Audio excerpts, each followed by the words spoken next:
everyone. Welcome to the next episode in our series, Trust After Trauma, Recapturing Faith, Living a Life of Power, Passion, and Purpose After Tragedy. I have two wonderful guests today, and I'm really excited about it. But before we go into introducing them, I just wanted, so they're my friends, they're my mentors. It's Rach and Therese. And what we all wanted to do together was to set an intention for this interview to be a deep, profound experience for all of you who are watching and listening, and really hope and pray that it leads you in the direction in which you need to go at this point in your life. Having said that, let me introduce my two wonderful, lively guests there. I will start with Rach. Rach is an inner success coach. She's the creator of Source for Shift technique for rapid healing, change, and accelerated success. She's also intuitive. She works with emotions and energy, the body, spirit, and mind. She's a healer, a mentor, and a teacher of emotional mastery. That's in a nutshell.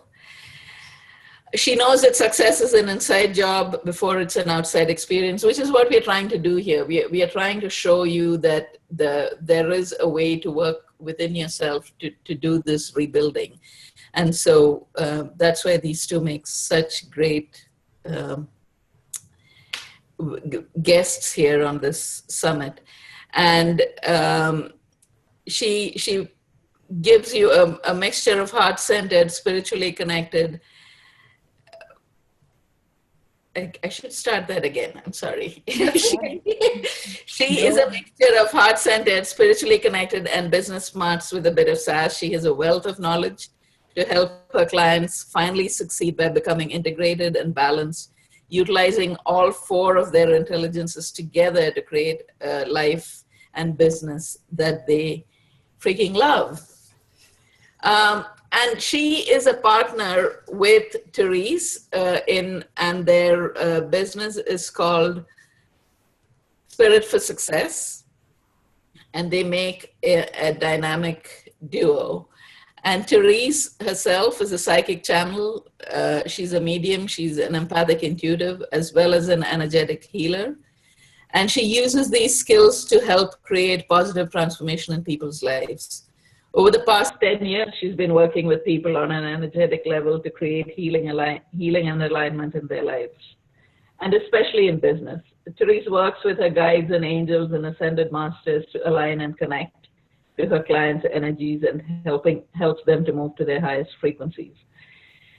The one thing that really appeals to me both about Rach and Therese is that they're not shy about talking about their spirituality, and bringing their spirituality together into their business and being open about it.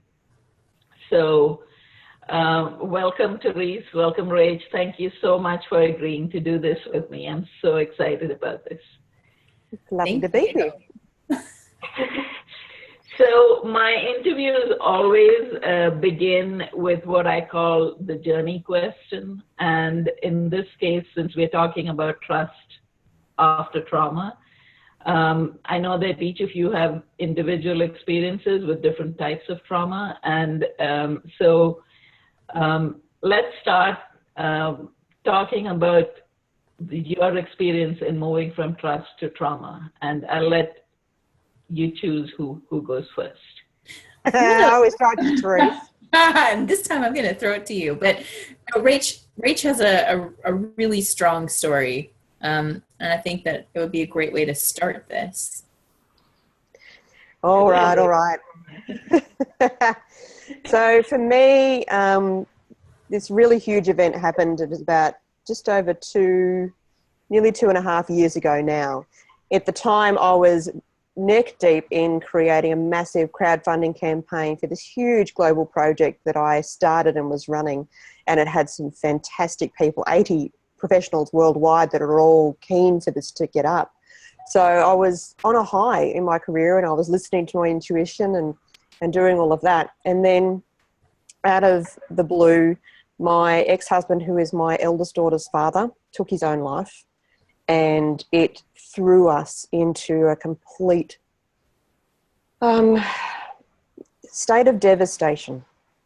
And I think my own personal trauma in that was a lot to do with the trauma my daughter was feeling, because it happened on so many layers. I mean, suicide in general comes with so much extra baggage as a sudden death. And in this particular case, she hadn't really spent much time with her dad over the 8 years before that because of the marriage he was in and various things. And he was about to leave that marriage, and he was going to get a place that would have a room for her. So she was finally going to have that relationship that she had always wanted with her dad. And in one night, it was taken away. So it was a really tough time for her and me. You asked the question, why did this happen? Why him? Why now? Why does she have to go through this? As a mother, it was extremely heart-wrenching to watch her be so heartbroken and have to struggle through that. The age is 16, so she's very aware. And it really rocked me in so many ways. But I vowed and declared that this tragedy was not going to go without having some silver lining, some positive impact. I didn't know what that was at the time. I just knew that his death had to mean something. I had to make it mean something. And at the time, with everything I was doing in my business over that next couple of weeks, I actually let go of that whole business. I dropped everything. My life became about taking care of her. She ended up pulling out of year 11. It was just too much. And we spent probably 3 or 4 months cocooning. We watched 5 seasons of NCIS LA because that's all we could really cope with at the time. And it sparked a decision for me to I just had to go with what felt good and felt right, because I just had nothing else I could cling on to. I wasn't interested in the business I was doing. Everything just felt like I was lost. I was confused. I didn't know what I was really passionate about anymore because I was just in this state of grief. And that's when I started to just follow the breadcrumbs, so to speak. I felt compelled to do theta healing, which put me back in touch with working with source energy. And I found that I was reading more books around the shadow self. So what's her name, Debbie Ford, and it was all about healing emotions. So while I'd been doing some of that to that point, it was really at that time that I let go of all outcomes, all goals, all expectations, and just had to go very intuitively with what was the next step, which led us then to move from Melbourne, which was 8 hours away from all of our family in Canberra. We wanted to be closer to family, and we started to really act so much more like a family within just us 4. And it was all intuitive. I just said, let go, and said, right, well, we want to move and we want to be closer to our family. It'll happen when my husband gets a job up in Sydney. And then that'll be the go light that lets us know it's time to move. And it all kind of worked out. We did a longer transition. My kids had to go and stay with my mum while we packed up the house. Me and the girls stayed with mum. Hubby got the job in Sydney, moved straight up to Sydney. And then I said, look, I want to live in an apartment. It has to be overlooking the water. I wasn't planning to go until January, but we found this amazing apartment in December and ended up moving here before Christmas. And in that period of time, and that was sort of the recovery phase. Yeah. And then I started a new course, which was, how a lot of us met. Yeah. And in that time, I was just still going with the flow, just still going with, well, right now this feels good, this feels right, which was something that I hadn't really done in my business or in my life prior to this point, because my head would kick in and I'd try to do what was right, what was perfect. Burnt myself out quite a few times. And we talk a lot about this in our business now. And I followed the bouncing ball. I allowed myself to go on the journey. And as a result of that, I met Therese. Mm-hmm. And then we just started doing stuff together for fun of it, which then led to, oh, well, this looks like fun. How about we join forces and create a business out of it? And then it kind of, all that time where I spent just having to follow my intuition and just going with what was feeling good, feeling right, and feeling easy, started to become the new norm. And in working through that, and then working with Therese, who was very much in that space, my faith and trust in the universe, in our spiritual guides, in the work that we do with our team and spirits, what we call them, has taken massive quantum leaps. And in that process has also shown me a lot of magic and a lot of miracles and a lot of healing in that process. So while the traumatic event, I can look at it now, nearly over 2 years later, and see it as one of those defining moments that completely shifted the trajectory of my life, completely changed my life for the better. And here we are now, where I was having my wild 30s, I'm now having another baby at 40. If you told me this 3 years ago, my 36, 7-year-old self would go, no way, there's just no way that could happen. But here we are, we're really connected as a family. We're very family oriented, which has been so beautiful, and we feel so blessed and so connected. And it's become the platform for me, the rock, the foundation for me to build so much more on and have so much faith, belief and trust in myself, in my path, in my team and spirit, and working with Therese now that we're on the other end of it. So that's been my journey in a nutshell. Thank you, Rach. One of the things that I say in the opt-in video for this series is that the first thing that I want to come out of the title here is that it is okay to be without trust for some time when you've had trauma.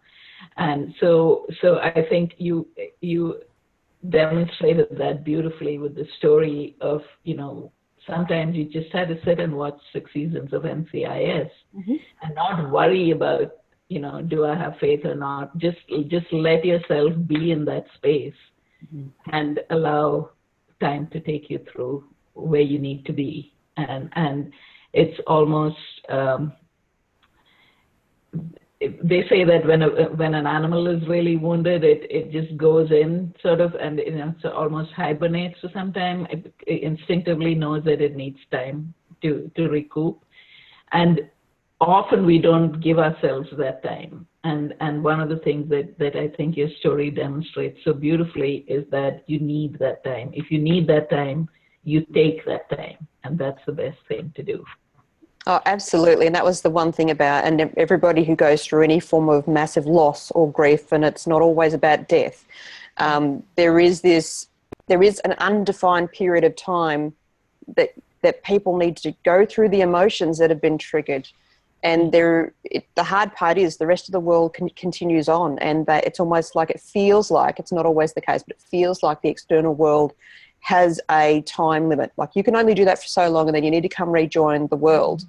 And that can be devastating in a person's journey back to trust if they don't take that time. And I was lucky enough, fortunate enough to be able to take that time and to help my daughter to take that time to be able to go through that process. And we still have our days, which, deaths like this really do impact you for quite some time. But it makes a difference when you give yourself permission to feel whatever you feel, to take the time that you need to take to move through this stuff, rather than stuff it down or try to ignore it and move back to life where people are expecting you to be.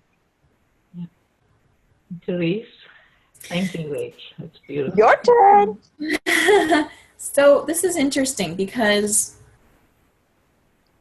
I'm listening to Rach's story and I'm thinking about my own, and I realized that I guess I never classified it before, but I can see how it leads to trauma, which is sometimes events happen in our lives that are all of a sudden a life shift change, right? There are big ones, like what Rach, the story Rach told us.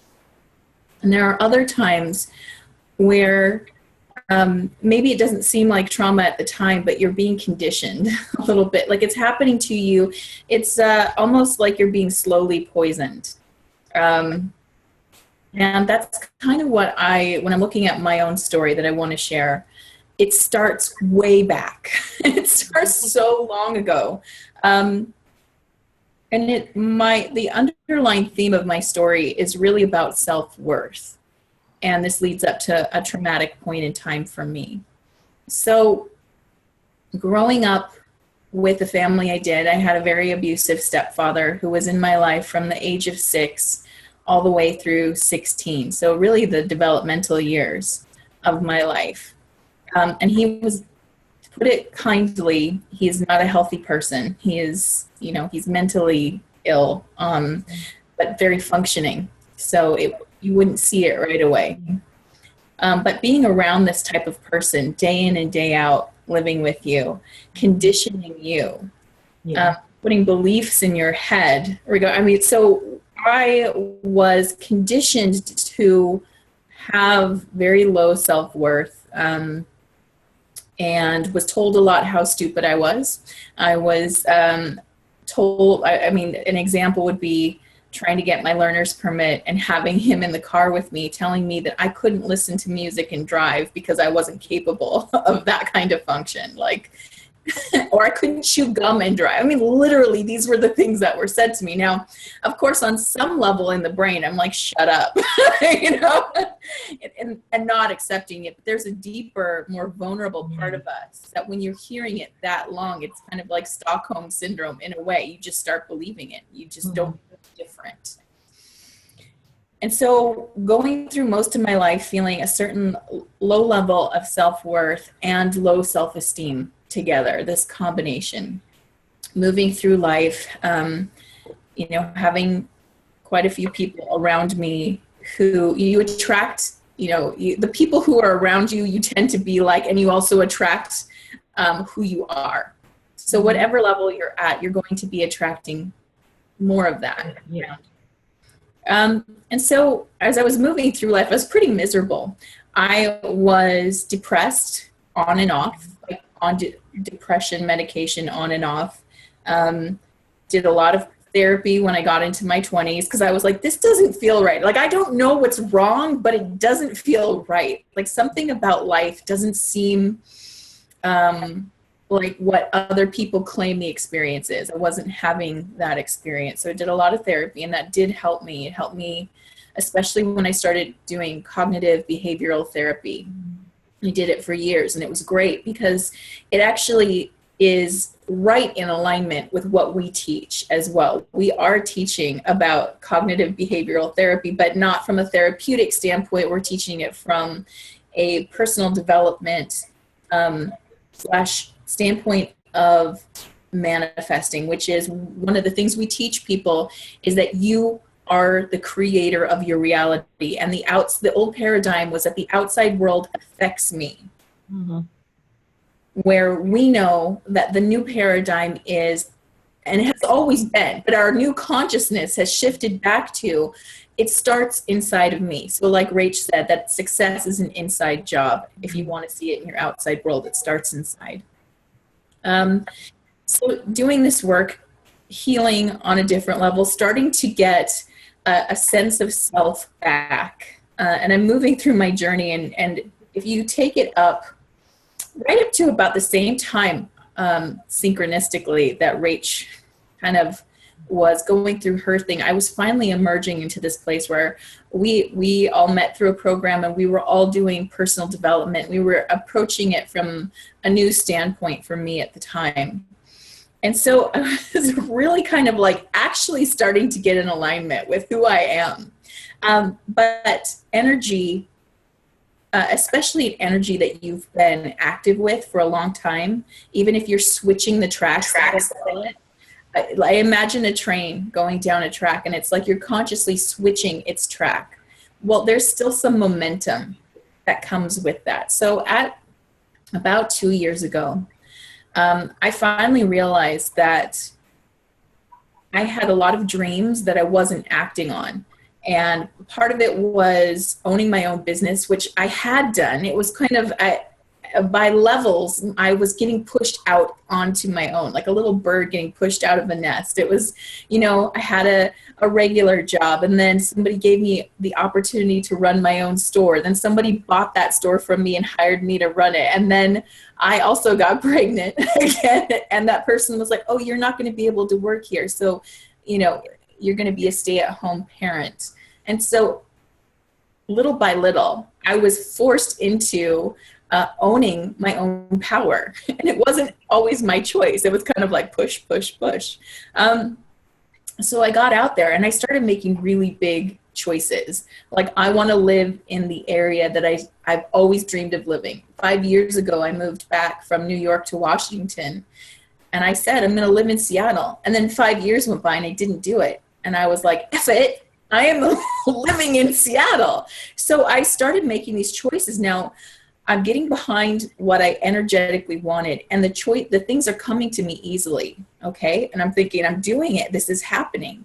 However, as soon as I got there, the truth kicked in, which is there was no bottom in me. The self-worth foundation wasn't there. So I manifested what I wanted. It came easily, and then I couldn't hold on to it. I didn't believe I deserved it. I hadn't done the foundational work in my own belief about myself. And because of that, I wasn't able to maintain what I manifested. For whatever reason, I just couldn't make two ends come together. And long story short, we ended up getting evicted. And it was a long process that I had already been given all these great tools about how to create my reality. So it was like I fell into the pit and was trying to climb out because I knew I had the tools. But a big part of it was I had to play this out energetically. And I understand it now, being on the other side of it, what a gift it was. And that can be hard to accept when you're going through trauma, that it's an actual gift. And I'm sure certain forms of trauma that's harder to accept. But it teaches you about your own power in a way that somebody telling you you're powerful will never do. Yeah.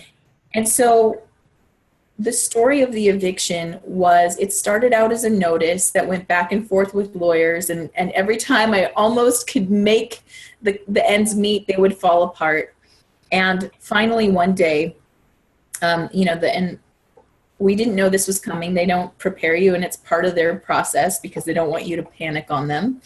But one day we're thinking, okay, we've got this taken care of. It's all wrapped up, and knock on the door, and it's two police officers and the management, and they're saying they're changing our locks, and they're saying you have 6 hours to leave to vacate this premises, which is. God. And you had two children. Two right? children, one of them who was, I think, not even 6 months old yet. And the other one was 4 at the time. And it'll make your blood run cold when you realize that how do I tell my child that she can't ever go back into her room? And not only that, but it's just like your mind goes racing when this kind of thing happens. And I remember having talked with them and closing the door, and my husband going into full-on panic, like looking around the house, figuring out what we're just going to leave and what do we take and how do we make, how does this happen? And thankfully, this happened at a point in my life where I had all this training underneath me. All the tools were around me there. And it was like, this was the moment I had to go into something deeper. I had to go into my faith deeper, into my power deeper. It wasn't a game. It wasn't a game anymore. It was real. It was like, and that's the amazing thing about hard moments is you really get to see. When you apply yourself, you really get to see it happening in real time. You're watching the change happen in real time, not over a long span of time. It's very quick. Yeah. So what I heard was, I felt from what I call them my team in spirit. We refer to it as a team. You could call it your guides, angels, God, the universe, doesn't matter. But I heard this voice saying, be still and sit. And so my husband's running around the house trying to pack things, and all I could do was go sit on the bed. And I just, everything dropped in me. Like that bottom finally showed up. And I remember just sitting there until something came. And it was about 20 minutes of silence. And then I heard, you need to call the lawyer's office. And then I heard what I needed to say and ask. And long story short, I just kept following that breadcrumb. I just kept, as soon as I would complete a task, I would either get a new inspiration or I would get more information. And I just kept following that. And I turned 6 hours into 6 days. And basically, my husband and my family and I, we lived in hotels for 2 weeks. I didn't, again, this emotional support from around me, I didn't have it at the time. I do believe that it was divinely timed that way, so that I really had to trust myself and my connection. I really focused in on only thinking about how I wanted it to go. I didn't talk to people who would engage in the fear. I only talked to people who would engage in my ability to make it through this.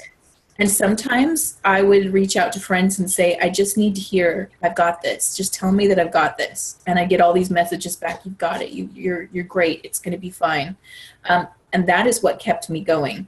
In the end, a miraculous thing happened, which was somebody offered us a place to move into, and they were willing to work with us around the financial terms of it, just to get us out of that cycle.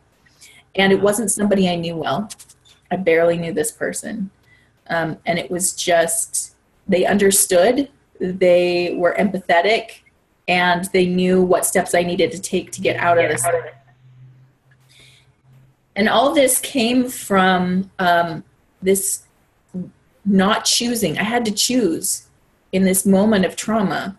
Am I going to engage with it, or am I going to step back and drop into a place of power, knowing I have a choice?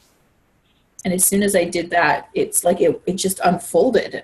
I mean, it was kind of like I remember my husband and I joke that it was our enforced vacation. And I do remember being at these hotels in the swimming pool going, holy F, what happens now? Like swimming in a pool going, I have no idea what comes next. Yeah, that's an amazing story. And just like Rach, I think one of the things that you show, even in that 20 minutes of just sitting down, just allowing that time for yourself to figure stuff out. Yeah. And I think what both of your stories illustrate, if both of you mentioned this, that when you look back, it was the greatest gift that you could have got. As traumatic as it was going through it, as Tony Robbins likes to say, life is always unfolding in your favor, as difficult as it might seem in the moment. And so I think that's a great place to jump off into, because both of you have talked about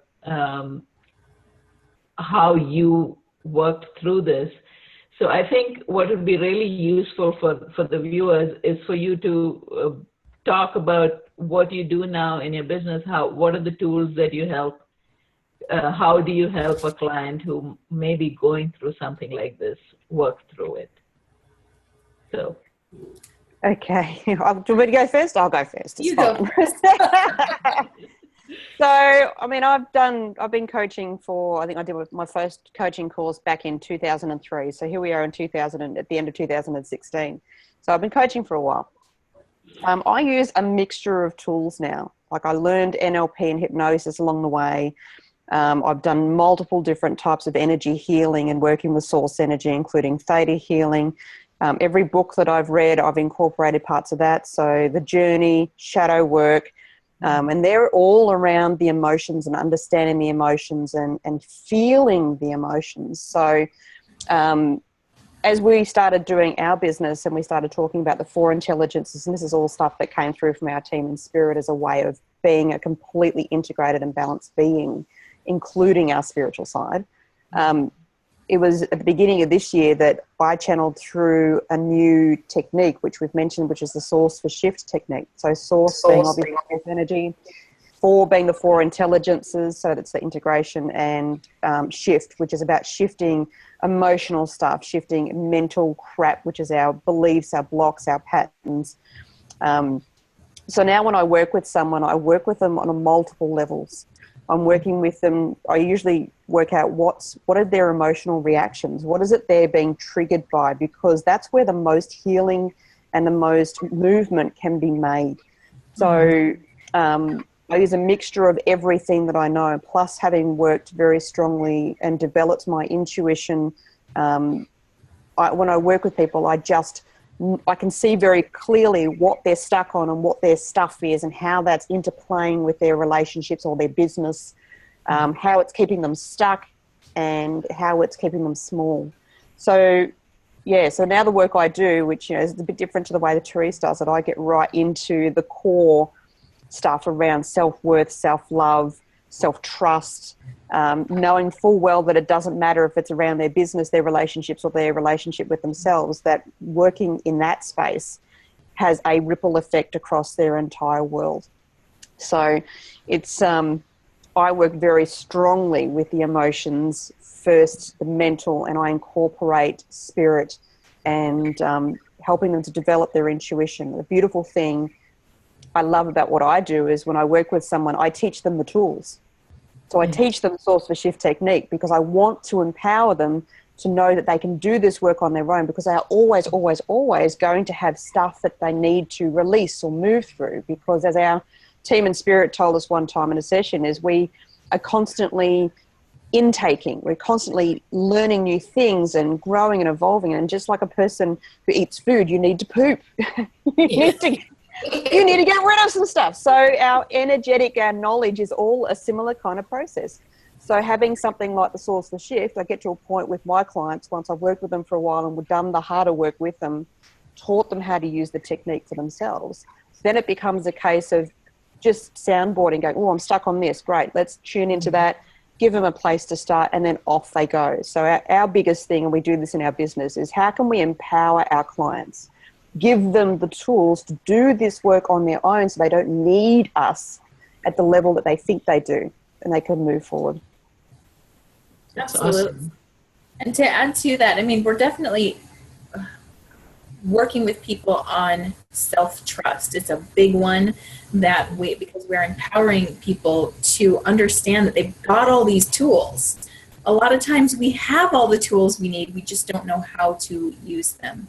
And I predominantly work with clients around intuition, including their intuition. I'm very passionate about teaching people, number one, you are intuitive, and number two, you're using it. It's a matter of recognizing that you're using it. So when I'm working with clients, I am looking at them energetically. I can feel and see their energy bodies. Another level that I'm working with them on is helping to decode the language of their body. That's one of the intelligences we talk about, is body intelligence. Your body is talking to you all the time.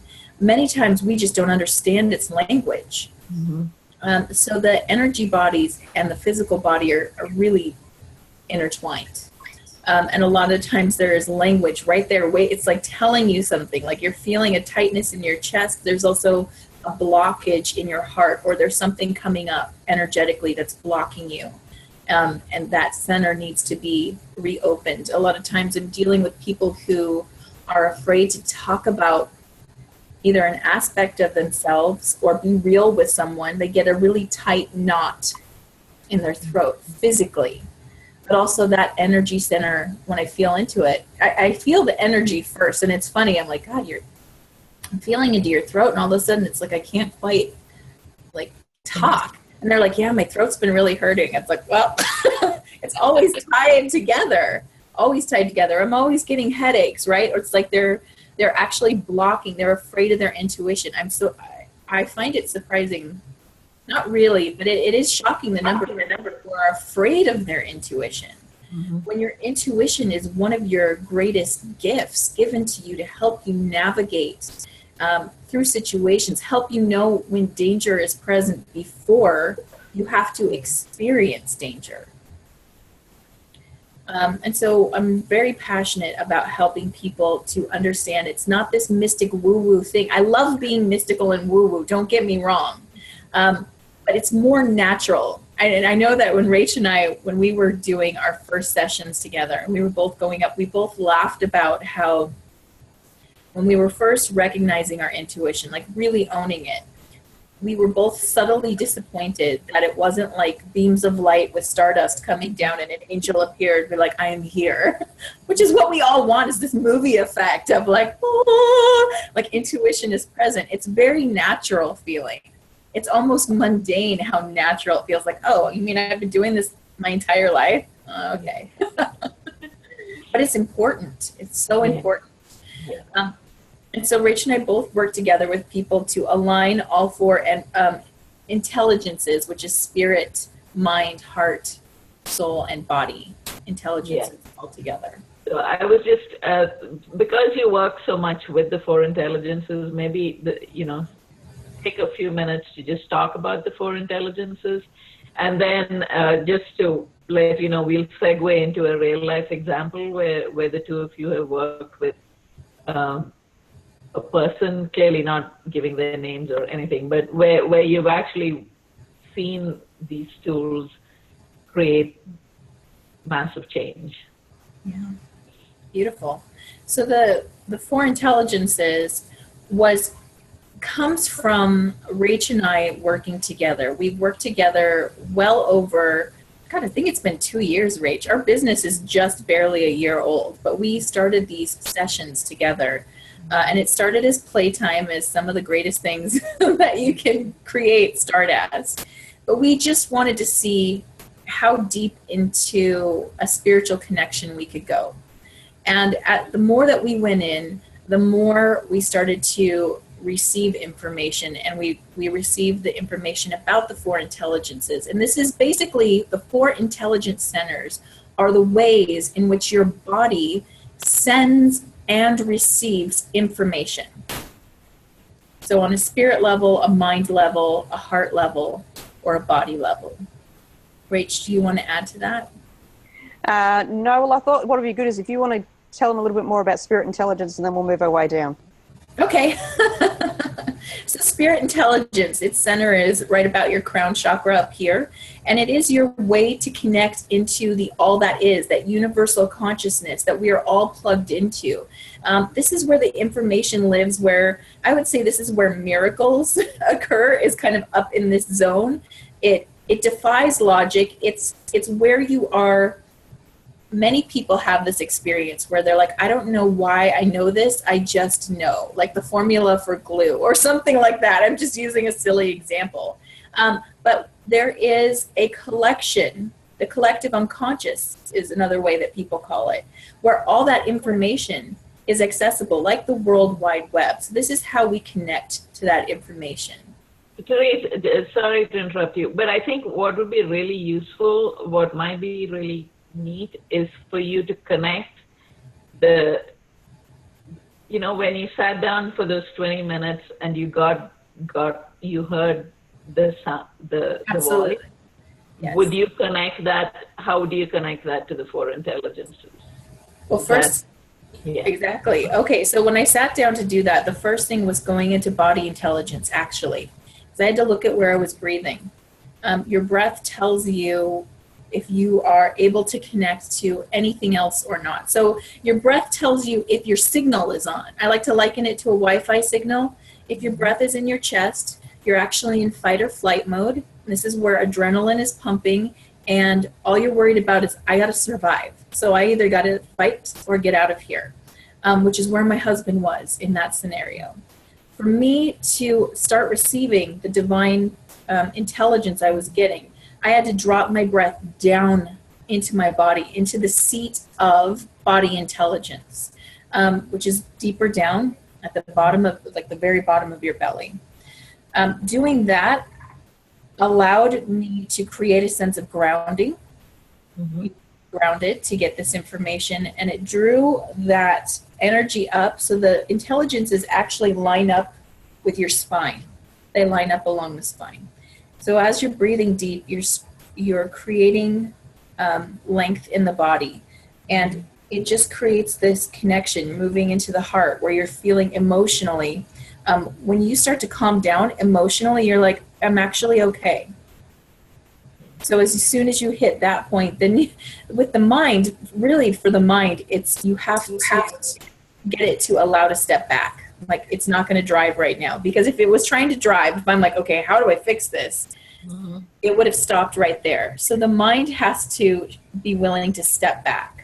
As soon as that happens, you move into that spirit intelligence, and then the information can start streaming all the way through. Beautiful. So, Rach, does that feel complete? And can we go into a real life example, or did you have anything more to add to that?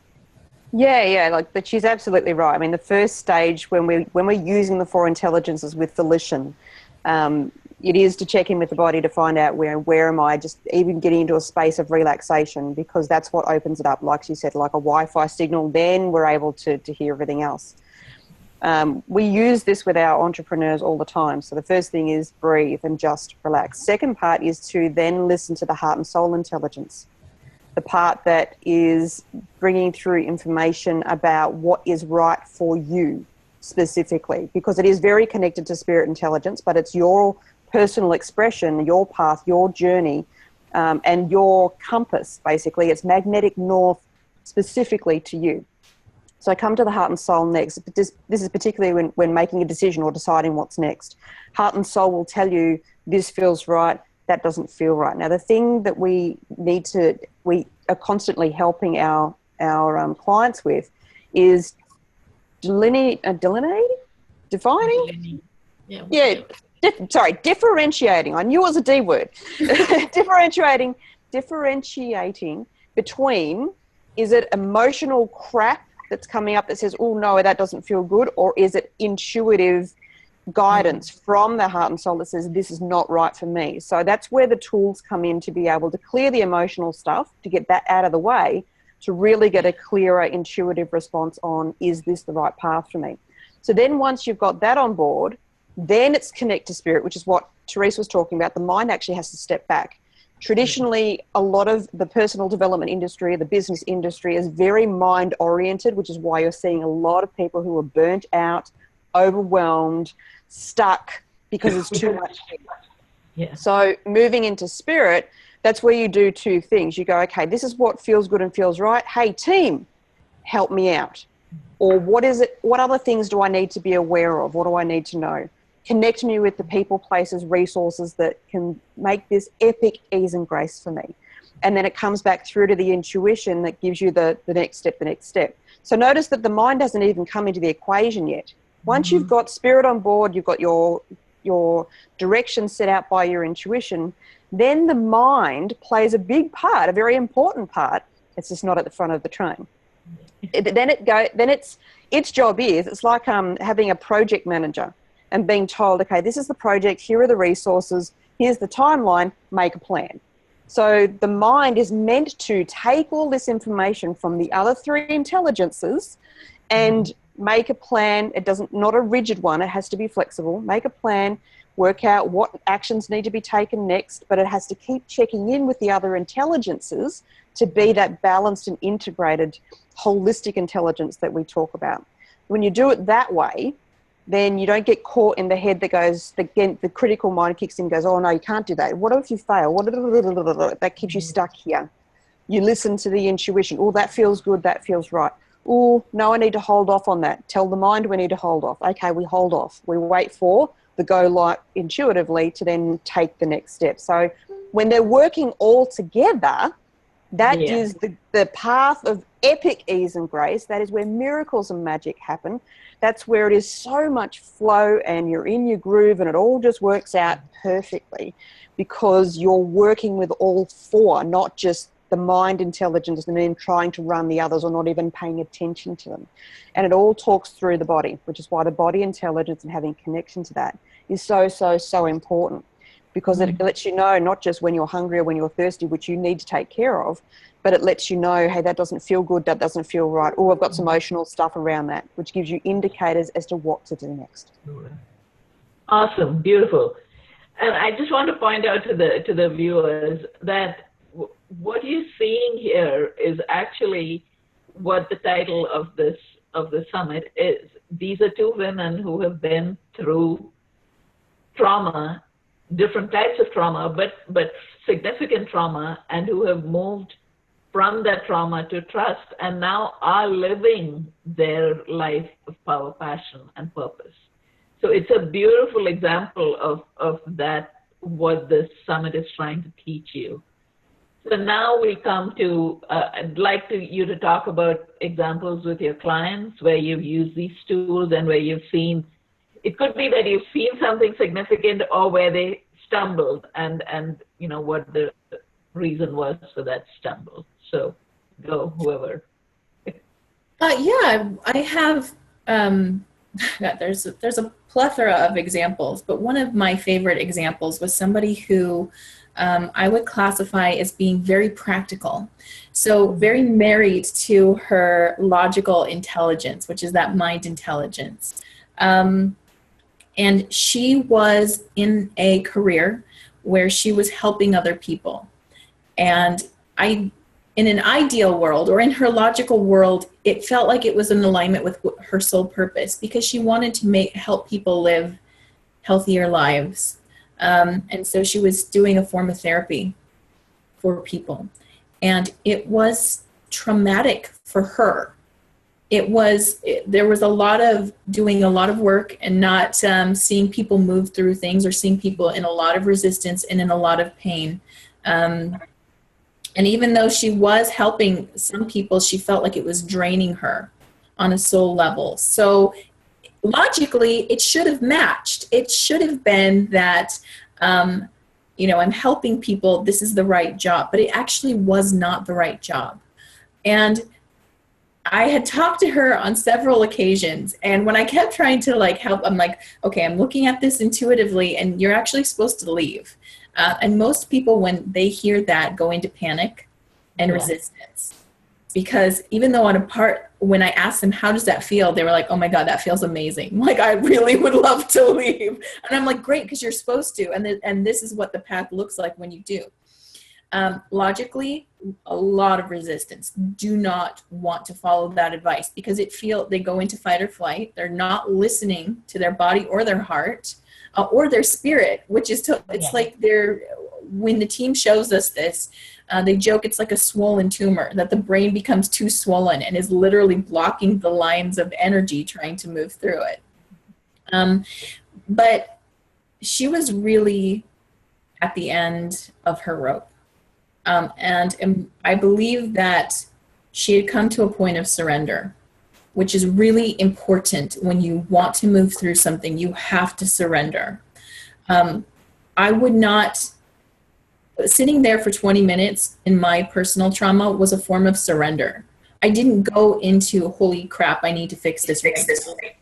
I went into a place of, I just can't, help me, which she was at. And because she did that, she was willing to look at the possibilities. Now, there was something that she felt like was fun and that she loved, and she didn't see how it would serve others. She only saw how it would serve herself. But when she talked about it, you could feel it in her energy that she'd light up and change. It was like she was healed again as she talked about it. And because she was already ready to surrender, she started following her heart around it. Like, what's the worst that could happen? This doesn't turn into anything, and, you know, I stay at this job.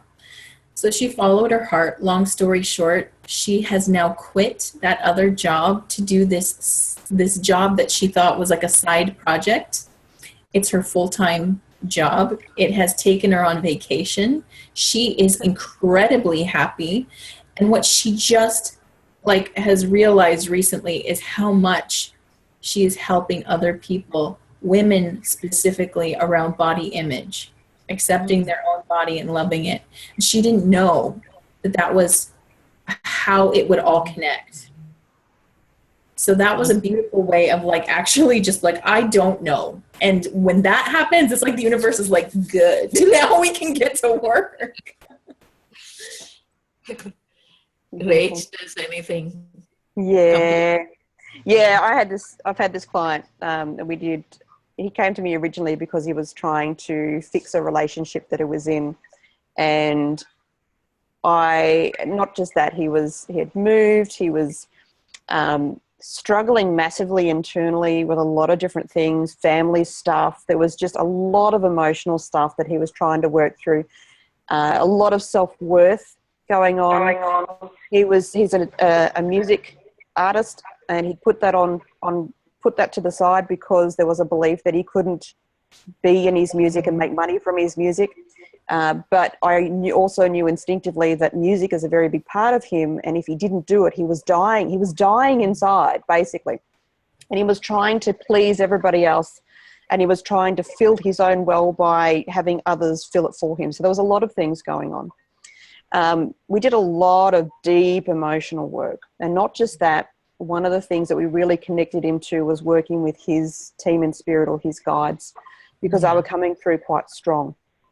So over the course of time, and lots of tears and lots of really hard sessions where there were times I had to tell him, hey, stop, you need to stop, because he was getting in his head and going around in circles and ending up like the Tassie devil, which was never, and then he would say and act and do things with his girlfriend that were just not the man that he was, and then that would cause other problems. So it took time. But I taught him the source for shift technique, among other things, and I was constantly reaffirming and helping him to connect in with the energy, to feel into things, because he'd come through a lot of personal development, NLP, and was very heady. And that was a big, it really was destructive for him. So over time, he moved on from that relationship, which we worked through the grief of that, and worked through a lot of family stuff. And we worked through the head, getting out of the head more into the body, more into the heart and soul, more into spirit. And one of the things we noticed was that how much his head was running the show, and how stuck it was keeping him, and how much he'd been programmed to hustle, take massive action, which is not a bad thing, but where the personal development industry has gone overboard in saying take massive action. He was also doing bodybuilding, so was very disciplined and doing a lot of push. And I can't remember the word he used, but it was something, the grind. I'm on the grind. So I'm like, the energy behind that word, even using that, is that it's not helpful. So little things we changed. So here we are, I think it's all about 2 years later, and he is now really stepping into his music career. Mm-hmm. He has found a new partner who is just the perfect match for him. He's experiencing love on a level he has never experienced before, and couldn't before, because he was so in need. He was so needy and clingy and trying to make people stay and love him, but that was not what he needed. He needed to love himself from the inside out. And we would constantly come back to listening to his intuition, listening for his guides, listening to his body rather than pushing and forcing stuff. So that paradigm was a very big one to change.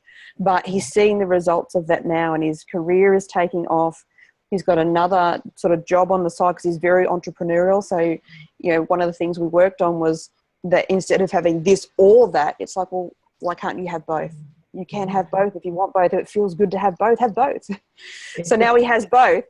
And he's looking at moving in with his current girlfriend, and like I said, experiencing love on levels, and things are just falling into place. Opportunities are just showing up. Everything is now starting to show him ease and grace instead of grind, struggle, push, force, and feeling completely out of alignment with it. So it's really awesome to see someone thrive who has been in survival mode for so very long, who now his heart is completely open.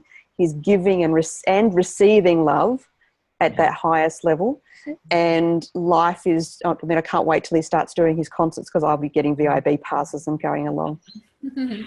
Yeah. So big shifts. Yeah, a couple of things that came through for me in there is that we are not saying that any of this is a quick fix, right? So it takes work. But the promise that we're trying to get to you, the viewers, is that there is a way, there is a path that takes you from trauma to trust, and it might be a short-term thing, it might be a long-term thing, but it's not a closed thing. And I think that is the biggest message that I want you to get from this. That It's there is consistency. always, Yeah, it's staying consistent and doing the work and continuing to move forward is how you move forward. When you stop and pull back and go, oh, well, it didn't work. Well, no, it's working. You got to work it. Right. Yeah, I would say that, you know, as I when I was reviewing the clients, you had asked us this. The ones who aren't seeing any progress are the ones who are in resistance, period. Right? Like maybe they're understanding it conceptually, but they're afraid to do the work for some reason. Or they're just, they're unwilling to let go of their point of view. And those are the ones who kind of stay in the pattern and kind of feel the pain over and over again. As soon as you can soften and allow yourself to ponder the possibility that another way of being is available. Even that allows you to open up and you start to move into that place of surrender, which is what's going on. Sometimes what trauma does is get you to that place, right? Sometimes you've been resisting so long that you need a 2x4 in order to get to that place of complete surrender. We often joke. Yeah, I was just going to say. Okay, 1, 2, 3, go. We often joke that you're always given opportunities to change or grow or move forward, and it starts out subtle. And when you resist those, the universe will push you, and the push is truly a gift. It feels awful when you're going through it, to be honest, but as soon as you realize I survived, I mean, to be truly honest, the trauma that I went through, I am incredibly grateful for. Like, it's gold in my past now, because it has shown me so much about my character, about what survival really is, about how you can move through a situation quickly. But Rach, I think we're going to say something along those lines too. Yeah, pretty much. I mean, with the universe does give you options. So what I call it the feather brick truck. It'll tickle you with a feather. It'll tickle you with a feather to go, hey, you need to pay attention or change this or do something different. And if you don't pay attention, you put your head in the sand or ignore it completely, it'll throw a brick and it'll be something bigger that you've got to deal with. And if you still don't pay attention or do something about it, then it throws the Kenworth Mack truck. So then you've got no choice but to do something different. And I think sometimes that's not always the case, but a traumatic event really does strip you of all of your crutches, all of your vices, because then you've got nothing to hold on to. And sometimes that is how you get a quantum leap shift in your life. So be careful what you ask for, because if you want a quantum leap, it may come with some big style events, but know that when you're going through a traumatic event, it can only change you in the best ways if you set the intention to be the case and follow the bouncing ball, follow the breadcrumbs, feel into it, and it'll be like Therese has found, like I have found, a life-defining experience, but has so much gold in it that it takes you so much closer to where you want to be in a short space of time. And I think also the example that both of you are demonstrating is that not only does it take your life to a different level, but it also prepares you to be holding that space for other people to make that transition. So that's what's so beautiful about this. So I think it's time for you to talk a little bit more about how people can interact with you if they want to be working with you or get to know more about you. I'll just say that, as I've said in the opt-in video, in this summit is a little bit different than the typical 21-day, 21 interview summit, because we will be creating a private Facebook group where you'll be able to interact with these experts. So, but I want you to tell them what that interaction will bring them. Absolutely. Rach, you go first this time. So we have our website, which is spirit4success.com. On there we have some free gifts that are all about helping you to learn how to engage with your team in spirit to build a kick-ass business with epic ease and grace. We also have a free Facebook group where we work with a lot of ladypreneurs, which is our Kick-Ass and Sparkly Ladypreneurs Unite. So you can search for that and find us on Facebook. We're currently doing our own membership, ongoing membership called the Success Circle, which is how we get to work with a large amount of people and still have balance and family time in our lives, because we're all about teaching this stuff and helping as many people as possible, particularly ladypreneurs who have got low budgets at the moment, but they really have a passion for what they're doing, or they're struggling with that, and into becoming using the holistic intelligence, a balanced type entrepreneur, so that you're using everything. So anyway, we use that in the Spirit Circle. That's where we teach this. We've got a very concentrated group of support to support ladies in really integrating and living it this way, and building the business in the best way possible for them and quick as possible with the most amount of ease and grace possible.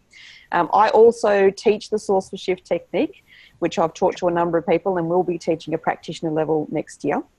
And that is giving people the tools to be able to do the emotional healing and the mental reprogramming on their own, which is something we do use in our business, and in different facets of it. It's all linked together.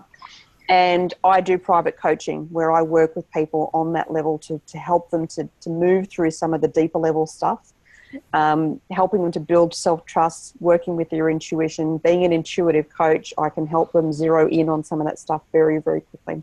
And we do have packages where you get to work with both Therese and I over and above the Success Circle membership, because we're different in the way that we operate, Therese, and she's going to tell you a bit more about that in a moment.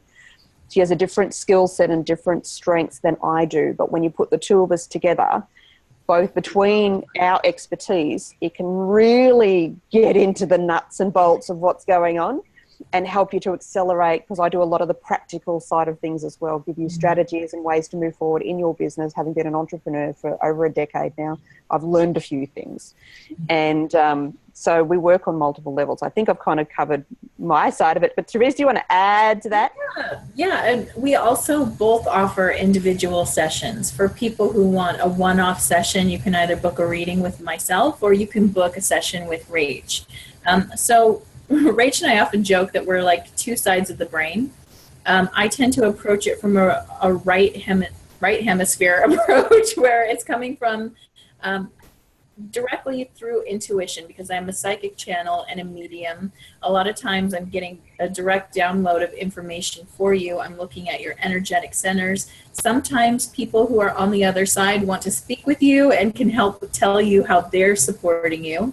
And then with that comes a little bit of strategy and coaching, where Rach really approaches it with the strategy, the tools, and the coaching, and she's going into that intuitive, her own intuitive side to help to make it highly personalized to you. Awesome. And let me just say that I work with both of them, and they're amazing. So you're getting great support when you work with Rach and Therese. So we're almost at the end of the interview. I just wanted to see if there was something that you really wanted to cover in the interview that we didn't quite touch. Is there anything that's coming up for either of you about what you need to wrap up and sort of bring the... I feel like there was a lot of information. So I would encourage who's ever watching this to watch it multiple times. Because I think every time you watch it, you're going to hear something you didn't hear the first time. And another thing I'd like to put out there, and I guess this is just me getting on my soapbox for a second, but whenever you're doing this kind of work, when you're sitting down and you're watching a summit or an interview, or you're working with coaches or intuitives, whoever you're working with, give yourself the space to do the work. I see in my coaching a lot of this happening on the side. Terribly distracting, and it's distracting you. You're not allowing yourself to really be present with the material that is being given to you. There's so many tools, and when we're trying to multitask, it's more like we're half-assing everything. We're half-assing the work that maybe we're trying to catch up on, and we're half-assing listening to these experts and getting the information that we need so that we can move forward quicker. So my suggestion is whole asset, put the devices away and sit here and focus in. It's so packed with potent information that you might need right now. So give yourself that gift. Okay, getting off my soapbox. Now I'm going to get on my soapbox. I think, having worked with multiple so many different experts and gurus and teachers over the years, the one thing that I've learned that we are really focused on in our business is to watch out for people and teachers and experts who say, you've got to do it my way and only my way in order to succeed. Now, the problem with that is they're not taking into account the individual person's intuition, and they're completely discounting it. So my advice, my suggestion to you is to work with teachers and experts and gurus who listen to your intuition, who encourage you to listen to your intuition and make decisions based on what feels good and feels right to you. Because if you try to follow what everybody else says is right for you, they're telling you based on their version of the world. And guess what? It worked for them, and it will work for a bunch of people that it feels aligned to. But then you have a whole bunch of people that it didn't feel right, it didn't feel good for whatever reason, and it doesn't work for. So listen to your intuition when you're deciding who to work with and who not to work with. It's very easy to get caught up in the sales hype, but this is where these intuitive decisions come in, which is why we work so heavily with intuition. You want to be working with someone who takes into account your intuitive nudges on stuff. This is why Therese and I are very different in that way, because we listen to our clients and they go, oh no, that doesn't feel right. And the first thing we say is, and then don't do it. That doesn't feel good and doesn't feel right. Don't do it. I mean, I go into, does it not feel right because it's emotional stuff or is it intuitive? But when it's intuition and we can clear that up, I will be the first one to go, right, let's not do that. And intuitively come up with another way to do it that does feel good and does feel right. And you'll find you'll get a lot further in your business or in your life when you are truly listening to what is good and right for you.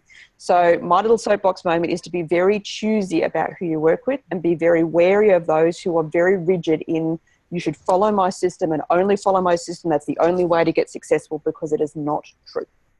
Stepping off my soapbox. Okay. So I'd just like to wrap it up for the listeners by saying that what you got here, as I mentioned before, are two amazing women who are demonstrations, who are sort of exemplars of people who have been, again, from trust to trauma, who have recaptured their faith, and who are living a life of power, passion, and purpose. And the reason for presenting them to you, besides the fact that they're amazing people to get to know, is to show you that you can do it, that we are here holding the space for you through this summit and through the Facebook group to walk that journey, that we'll be there. It is possible. There is life after tragedy, there is life after trauma, and often a much more meaningful, much more purposeful life. So let me end it with that. Thank you, Rach and Therese. This has been a wonderful interview, and I'm sure the listeners and viewers are going to get a lot out of it. I second Therese's suggestion that you might need to listen to it multiple times and without your devices. So thank you again. It's been awesome talking to you guys and listening to your stories. Thank you for having